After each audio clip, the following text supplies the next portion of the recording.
انا واثقه باذن الله ان الاكله دي هتعجبكم زي ما عجبت البيت كله لما عملتها عند ماما. بصراحه طعمها كان خطير، وهي حاجه نريح فيها من اللحمه والفراخ.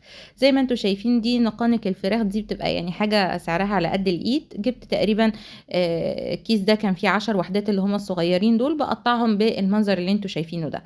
حله حلوه كده على النار، حطيت فيها مكعب زبده مع شويه من الزيت، واول ما ساحوا وسخنوا رحت نازله بالشرايح بتاعه النقانق اللي انا قطعتها. وعلى فكره انت ممكن تستخدمي مثلا نقانق اللحمه، بس عايزه اقول لكم ان نقانق الفراخ احلى بكتير.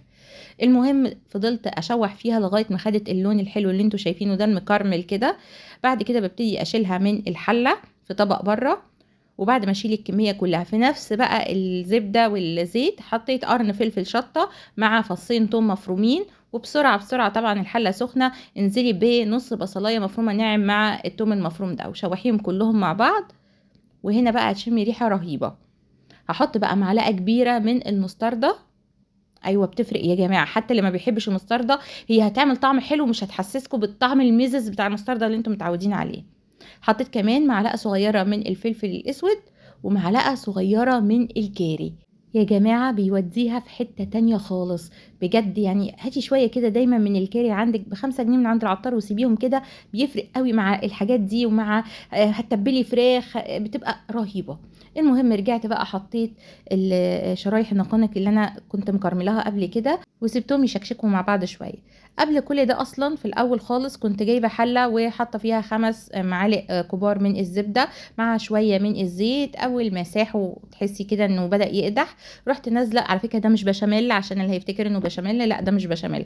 اول ما بدا يسخن كده نزلت بمعلقتين كبار من الدقيق وقلبتهم. حسيت ان القوام مميمي شويه، رحت ضفت شويه دقيق تاني بحيث يبقوا بالقوام اللي انتوا هتشوفوه ده. تمام، يعني هنا لا مش ده اللي انا عايزاه. رحت حطيت دقيق لغايه ما يبقى بالمنظر اللي هتشوفيه ده.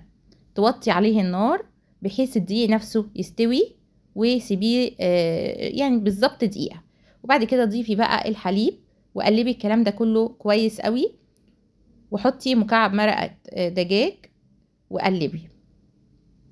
دلوقتي هضيف حليب تاني، حسيت لا انا محتاجه حليب تاني، وتقلبي لغايه ما يبتدي القوام يتقل شويه. وتحطي بعد كده معلقه كبيره من الزعتر. بتقلبي اول ما يبتدي يظبط قوام يتقل حاجه بسيطه، بروح حاطه بقى تقريبا كوبايه الا ربع من الموتزاريلا.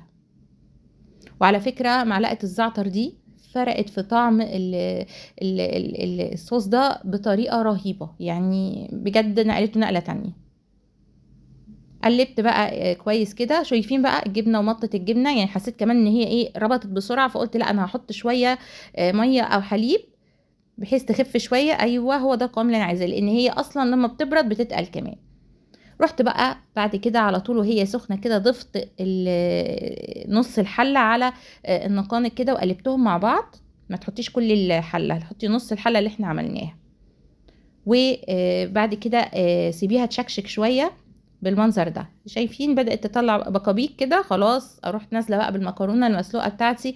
ايا كان نوع المكرونه بقى، سباكيتي، فيتوتشيني، بني، زي ما انت عايز. قلبيها كده.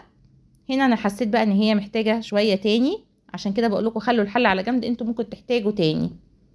ماشي. وبرده سايبه شويه في الحله وهقول لكم ليه. وحطيت شويه من الزعتر.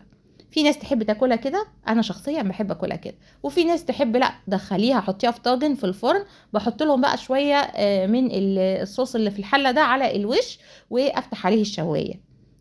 في بيحب كده وفي بيحب كده. قرن فلفل شطه كده بقى قصقصيه على الوش، وكلي احلى طبق هتاكليه في حياتك، بجد تحفه.